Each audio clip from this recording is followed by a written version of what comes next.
The only reason she had to say thank you to the convoy, and the only reason that the convoy had to occur, was because the police in this country didn't stand up for our citizens. She's exactly the type of police officer we need in our country right now. Someone who's willing to stand up for what's right and what's just, and to call out injustice, even when it's not the popular or safe and secure, easy thing to do. Go where you want to go. Do what you want to do. Well, I'm a former RCMP officer. I worked for the RCMP for about 15 years. Started my career in the Yukon Territory. I grew up in Alberta, joined out of K Division, which is the Alberta, in the RCMP lingo. Went to the Yukon. After almost 7 years in the Yukon, I transferred to Ottawa. The last 8 years of my career, I was a sniper observer on the RCMP's emergency response team based out of Ottawa. And with that job, regularly supported the protection of the Prime Minister and other internationally protected persons. Okay. And what are we doing here today? We are here in Whitby, just outside of the Durham Regional Police Service headquarters, in support of Constable Erin Howard. She's facing a Police Services Act trial for discreditable conduct, insubordination, and what's the third one? Well, it was essentially for making a breach of confidence. But essentially, what it's for is because she said thank you. She said thank you to the truck convoy for standing up for Canadian charter rights and freedoms. And my response to what they're doing to her right now is the only reason she had to say thank you to the convoy, and the only reason that the convoy had to occur, was because the police in this country didn't stand up for our citizens, and the unions didn't stand up for the officers. So her police service and her union failed her. That's why she had to say thank you to the thousands of courageous Canadian men and women who formulated the truck convoy. I noticed that you gave a shout out to Druthers during your speech. How did Druthers play a role in where we are right now? Well, for me, back in September, I was like going over every what if scenario, like what I was going to do about the mandates, about my career, how it's going to affect my family.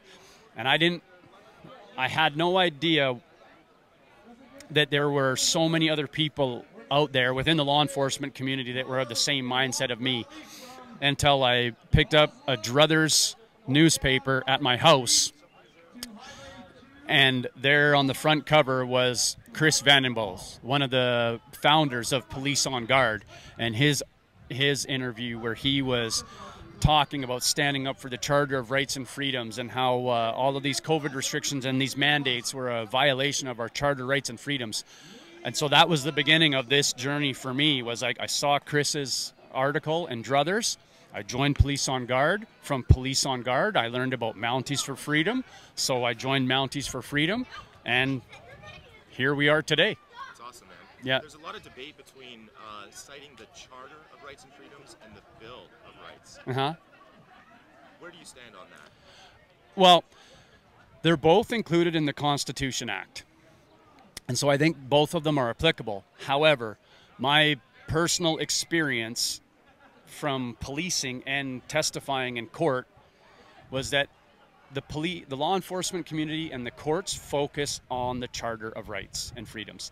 And so I think that after listening to Brian Peckford, the Bill of Rights was federal. The Charter is to cover everyone, no matter what jurisdiction you're dealing with, whether it's municipal, provincial, or federal. So I think they complement one another. But to me, the practical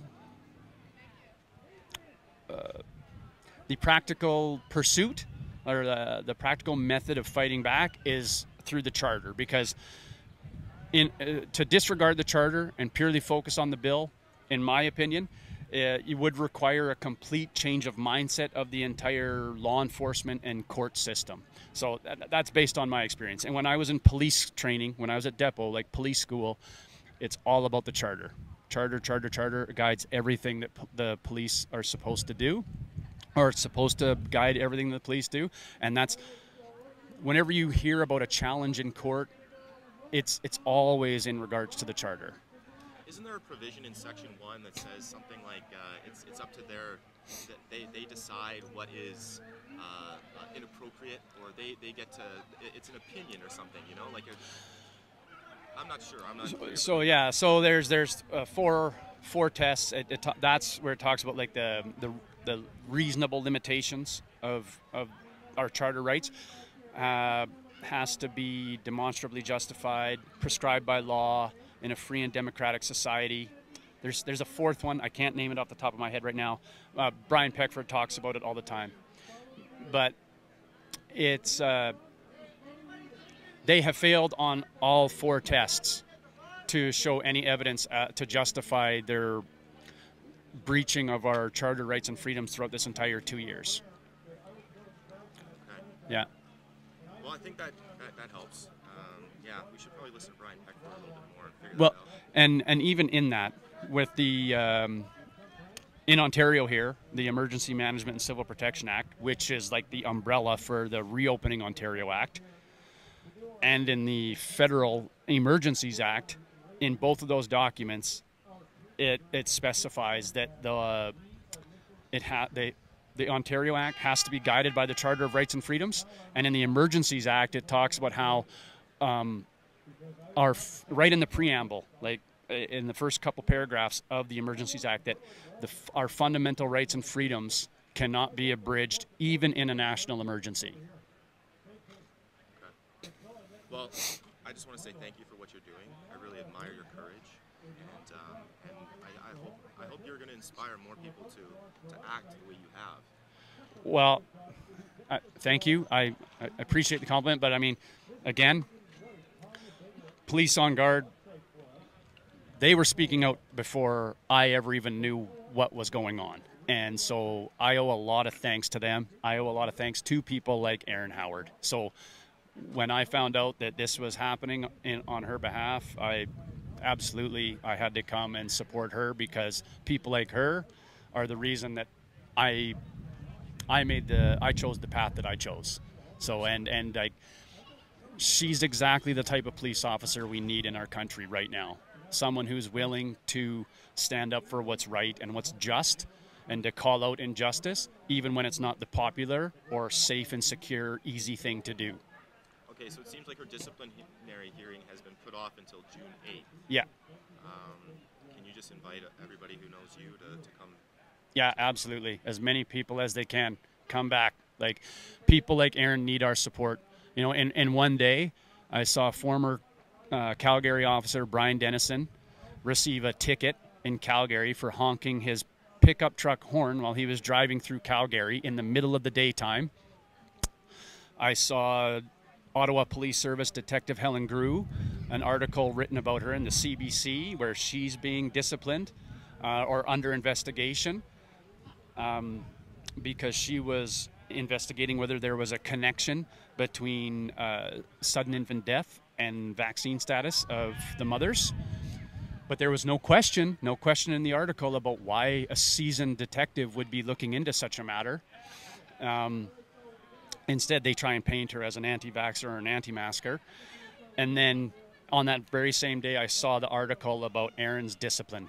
And so law enforcement officers that are willing to speak out and willing to call out the injustice, or willing to do something about the harms that are being inflicted on Canadians knowingly by our governments, are a target right now. And the Canadian citizenry needs to stand up for those officers, to apply pressure to their politicians and to their police services that those officers need our support. They need to be protected, because if we don't have any officers that are willing to stand up against injustice, what are we going to be left with?